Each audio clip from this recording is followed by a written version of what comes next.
Ladies and gentlemen, bringing on stage is a gentleman with a wealth of experience all across media. He is now the president of Times Conferences Limited and Bennett & Coleman Company Limited to formally welcome you to this summit. Ladies and gentlemen, please welcome Mr. Deepak Lamba. Very good morning, ladies and gentlemen, and on behalf of the Times Group, it is my pleasure to welcome you all for this inaugural summit, the Economic Times Manufacturing Summit, and we hope that this is the first of many such summits over the course of the next few years, especially for this sector, because we believe it's one of the deep backbones and deep important pillars for the growth of the nation going forward. Manufacturing is of utmost importance in leading a balanced economic growth of a nation, and as known to all of us here, the segment is a massive employment generator and also has a very large multiplier effect on allied industries, thus augmenting growth potential of a country. I'm sure all present here agree that developments in the manufacturing space could serve as a just and good starting point. The Indian government is doing its bit. It's recognizing the unparalleled importance of manufacturing and has initiated a series of reforms to further the development in this area. However, while the plans are aggressive, we all know that policy paralysis has somewhat seized the government over the last 4-5 years, and the stagnant growth of the manufacturing sector at about 6.8% shows that there is a large gap between what we have achieved and what we remain to achieve going forward. Over the years, the Times Group has ceaselessly worked to further the nation's development. We've just celebrated 175th anniversary this year, and through the unparalleled reach of our media vehicles, we've tried to lead initiatives which have aided in nation building. As mentioned above, we acknowledge manufacturing as the backbone of India's future success, and we take great pride in associating ourselves with this industry. Woven along the theme of gearing up for the next level, this platform brings together leaders from the various segments of the manufacturing industry to discuss critical strategies that will lead manufacturing sector through its next phase of growth. Thank you so much. Ladies and gentlemen, please welcome Managing Director, Accenture Management Consulting Operations and Accenture Sourcing and Procurement Services Asia Pacific, Mr. Manish Chandra. So I think the topic of the presentation is dynamic operations in turbulent times. So as you would know, in today's situation, volatility is about double of what we have seen over the past 30 years. As Accenture, we did a global research where I think we found that most companies, about 90% of the companies felt that risk management programs are critical and very important to enable their growth. And 80% of the companies felt that their supply chains need to be resilient to really, counter this volatility. But only 10% of these manufacturers actually had mature systems to address these risks. And those that do actually are 75% more profitable than their competitors. We also repeated this survey in the Indian industry, where we interviewed about 64 senior executives across 49 Indian companies, across 15 different industries. And most of these, executives were senior to middle management people. And what came out of the research was that the situation in India is no better than what we have seen globally. Most companies are either focused on what we call as functional excellence, undertaking manufacturing productivity improvement programs or procurement cost reduction programs. A few were looking at integrated supply chain related programs, but very few were looking at what we call as really dynamic operations. So what's the difference? If you look at earlier, the focus was a financial focus in a functional excellence program was really cost reduction or cost optimization, while in dynamic operations it's really about optimizing trade-offs, because you have to be dynamic and things will change, and how do you optimize the trade-offs? So dynamic operations really has 4 pillars, the first being insight to action, which is ability to sense changes in internal data or external data and use that for leveraging it for business intelligence or taking decisions. Adaptable structures basically means flexible operating model, keeping in view changes what are happening globally, changes in your business environment, or really leveraging new opportunities. For example, variabilizing your capacity so that you can immediately expand your capacity if the market was to demand it. looking at aspects of flexible innovation, which is ability to, drive innovation and, drive growth and operational efficiency, leveraging product and process innovation, fine-tuning your products, keeping into changing customer requirements, and finally move from what we call as functional excellence to dynamic operations to handle these volatile times and turbulent times. Thanks a lot. Stepping up to this dais, ladies and gentlemen, is a gentleman who brings close to 3 decades of worldwide experience in training, consulting, executive development and education. Ladies and gentlemen, he is now CEO, Global Carbon Black Business and Director, Global Human Resources. Dr. Santrup Mishra, and he will be talking to us on Made in India, leveraging on India's essential strengths of manpower. I'm here to join you and celebrate you this wonderful aspect called manufacturing, which has been a backbone of this country alongside agriculture, alongside services many years. Now the question before us is, what is that we need to do, we can do, we must do, and we should do in India to be able to make manufacturing the mainstay of our economy? And there I just basically want to talk about a couple of things. Made in India doesn't have to be a sentimental nationalistic phenomenon. We don't have to be sentimental and say out of sentimentality about India we should be talking about Made in India. Made in India should be tangible, professional outcome based, source of pride for all of us, where we talk about tangible products, tangible technology, tangible processes, tangible innovation that makes India truly proud. Now that would be possible if not just we exploit the demographic dividends, but go slightly beyond that. And the point I want to make is, we often seem to be over-occupied with the number of people we have, the age of our people, and the low cost that we have. In fact, we should move away from number to our nature. We should move away from age to our agility.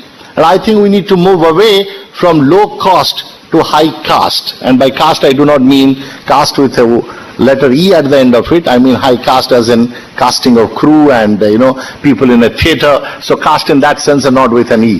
The challenge before you, ladies and gentlemen, is from plumber to head of your manufacturing. How do we collectively work to restore, create and sustain that sense of pride of being a manufacturing person whose excellence is respected, revered? Perhaps in human resources, people like me have made mistake historically of not designing a reward system, not designing a career system, not designing an incentive mechanism that celebrates, honors, rewards, incentivizes people to excel at manufacturing and technical function. That is perhaps a historical mistake and a blunder that needs to be corrected, and I am sure that you need to bring to the table ideas and thoughts on how can it be done, like National Skills Development Council is bringing people together from different sectors to put together the skills profile needed. I hope and believe at the end of this conference, as you go back to your workplace, just not take back ideas from here, but go back and debate with your colleagues and discuss how do you restore that sense of professional pride amongst technical, manufacturing and other people who are the real wealth creators in this country. And if that happens, why not going to number 2 position, we perhaps can compete more effectively with China. That's the message that I wanted to leave. Thank you for having here. Enjoy the summit.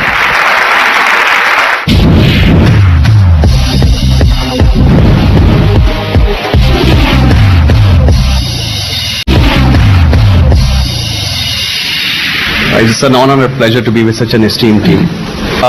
If we were to see, in the last few decades, we have seen a lot of change in the state which is there. There have been substantial kind of constraints which are there. But if I were to talk about India still, we see several of the MNCs are trying to establish base in India. We see, just to take few names, we have seen GE come down to India and want to set India as a manufacturing hub. If I were to talk about some of the Korean firms, we have LG and Samsung which are there. We have a Finnish firm named Nokia which is there. And likewise, there are German firms also, Volkswagen and several others which are coming down to India and setting base. So despite all of the constraints that we have, what is it that you see are some of the critical things which are attracting these firms to India to make India as a manufacturing hub, not only for India but also for across India, outside of India? I believe there are two or three things. One is that we are a billion people. We have a very large market of our own, basically. Second, I think the democracy, rule of law also provides some degree of comfort for international investors in India. And thirdly, they also find that the competence which is required in terms of knowledge of engineering or information also is helping us. I think the technical talent is what is attracting them, and I think the frugal innovation, what our people are able to do, the kind of creativity we show here, they can take it to the world. Why GE came here is that disruptive innovations happen in this country and then they take it to the larger world. And you will see a lot of MNCs on their board, a lot of Indians have made it to the parent board. I think it is the technical talent which is attracting the talent. Then another thing is we have almost 63% people in working age population and much lower dependency rate. So India will continuously provide manpower at a much lower cost for manufacturing sector. You know, the developed world is not growing at the pace they should have been developing. And the reason we know that low fertility rate, lower availability of, working population, things like that. And India has emerged as a low-cost platform, manufacturing platform, and low-cost innovation platform. You find that many of the leading pharma companies, Fortune 500 companies, they are going to, they are getting clinical research done in India. So India has the potential, and in talent-driven innovation, I think India is one of the fastest growing countries. So 31% of India is urbanized currently, and we feel, they say that in the next 15 to 20 years it would be close to 40 to 45%. And that is an insurance for the building material industry, where the consumption in most sectors is so low. It's so much lower than China, if we had to even compare China. I think the delta to be made in India versus China is just extremely significant, and that's why people are coming here, along with the talent pool which we have.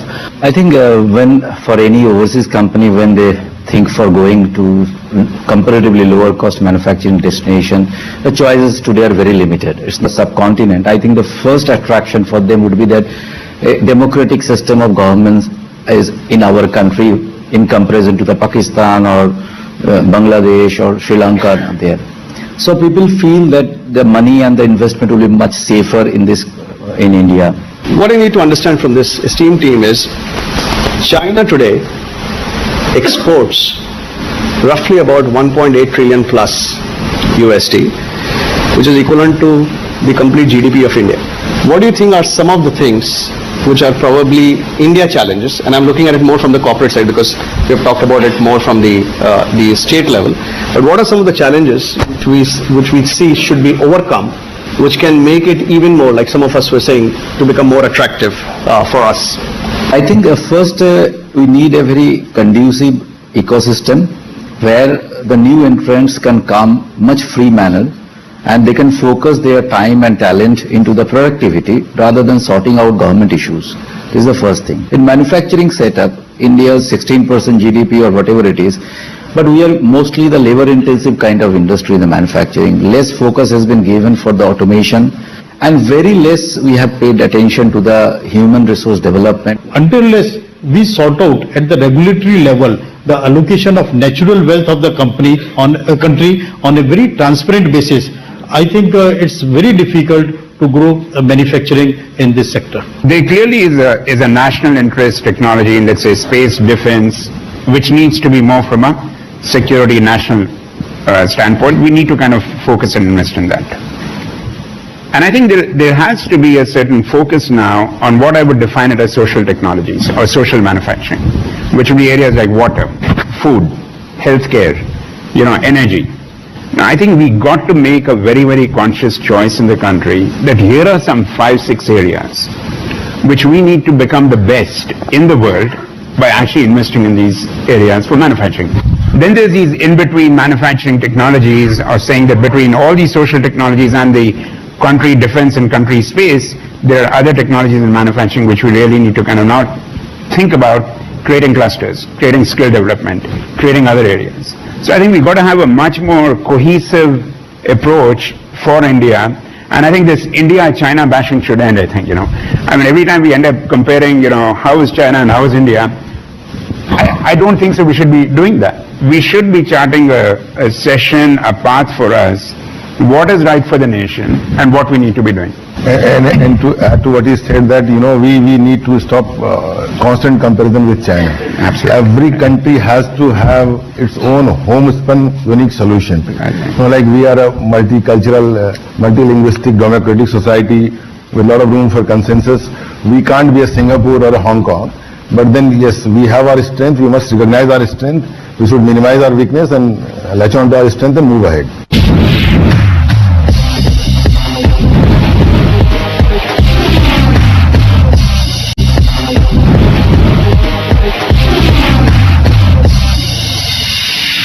If we say India has to be innovative, if India has the entrepreneurship that we are talking about, what is it that is really required to garner this innovation and make it happen?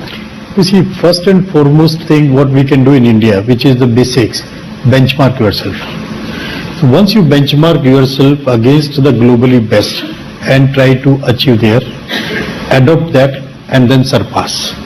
Now this is there with certain large corporates in the country, but it is missing largely in many of the small and medium enterprises, which is the backbone of industry, and a good quantum of production comes from there. And wherever, like particularly in auto ancillary and all, where they are supported heavily by the parent, a lot of good things are happening. But rest of the industry, including the medium-sized plants in the steel industry or others, I find there is a big gap in terms of productivity, efficiency, energy consumption, and environment cleanliness. There is a big gap. I think the innovation in India is frugal, homegrown. What we don't do is the IPR. We don't patent it, we don't talk about it. But there is a lot of creativity. We have got the worst of the feedstocks. We got all the constraints you have spoken about, but still you end up being a world beater. Every business in our group is in the top 3 in the world. And I think we have been able to achieve that sitting in this country and selling all of them in this country. We are not exporting most of it. So I think it's possible. When I compare what we do here in India and what happens in the developed countries like US and Europe, is the chalta hai attitude. Or if you have a process or a system to be followed, any problem comes, any handicap, rather than stopping and dealing with it, bypasses it. Now, as a culture, if you want a manufacturing as a competitive dynamics over a period of time, you need to create a workforce, both operative workforce and managerial workforce, which has the kind of discipline. Each companies are trying to do that. But when you look around, the way we run our government, we run our cities, we run any of our public services, we just don't see that culture of discipline and culture of working things properly. Innovation really are classified into 2 spheres. One is a process innovation, one is a product innovation. I think we are pretty good at process innovation. I think the challenge is really product innovation. The touch and feel product. How do you really deploy a product in a market where you believe you can actually make money out of it? And I think in that space, what we tend to do is just import everything, and whether it's a USB drive to a camera to a, you name it, we actually do that. And I think somehow our system has now got to become by saying that, okay, if we actually start evaluating a domestic market and create a market, then you drive innovation. It's very much like 30 years ago, maybe 35 years ago, we would disregard any Japanese toys as we were growing up. And it today is a preferred destination to buy anything from an electronic toy or whatever it is. So similarly, I think in India, while we are Indian majors, at least our brands are Indian majors, but we're not global majors. And if you take some other brands which have come into India, they've been majors in their own country and also globally because of that perception of that country and also the faith in that particular product. So that's something which will really drive innovation, and we've seen that happening over the 10 years. It's only improving. Thank you very much, gentlemen. I think it's been a pleasure. Thank you. Ladies and gentlemen, please welcome Director, Group Corporate Services, Aditya Birla Group, Rajiv Dubey, to talk to us about globalizing Indian manufacturing in his keynote. Ladies and gentlemen, The world is going through turbulent times, and there are significant structural trends that Indian manufacturing has to factor in as it chalks its plans for the future. It is imperative, in my view, if Indian manufacturing companies have to achieve world-class standards of excellence across their locations, that they step up efforts to realize synergistic gains at a pace which is much faster than what has been the case till now. Harmonization of manufacturing standards and philosophy across the operations needs to be the center stage of their planning process, as also an approach to technology, which gains from learnings that come from the acquisitions in a far competitive geography. Indian manufacturing relies heavily on the micro, small and medium enterprises. MSME sector employs over 100 million people in around 45 million units across the country, contributes 45% of the manufacturing output and accounts for 40% of the country's exports. Given the relatively low share of the manufacturing sector in the country's GDP and a widespread perception of manufacturing being unglamorous, attracting people to the sector is becoming increasingly difficult. If the current trends of the best jobs in the industry go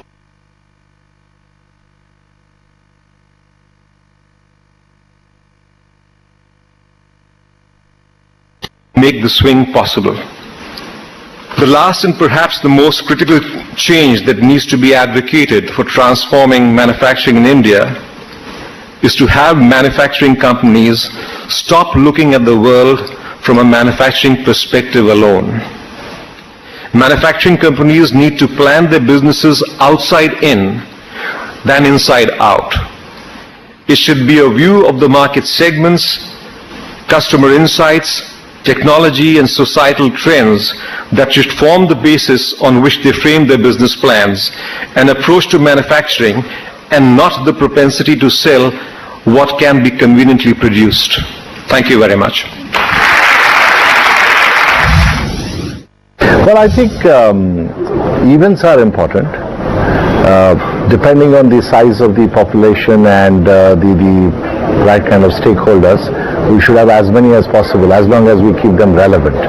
So every event of this kind must have a right topic, right kind of facilitators and right participation, and it must lead to some outcome that will change something in the relevant sector. It broadens the understanding of what we need to do to be successful as a manufacturing business and structure. People's vision gets broadened. That helps companies to establish right kind of strategies. Also, it provides nuts and bolts. If you have a problem, how do you solve it? So I think it's a great initiative it is taking. I think it's good. It's a lot of knowledge sharing, and we get industry stalwarts to come and debate and also come out with ideas. I think what we saw today was one of the members said that it's no point coming out with issues, but coming out with solutions is more a positive approach. So a lot of times, out of 100 things which you're hearing, the 2 things which stick in your mind make the difference.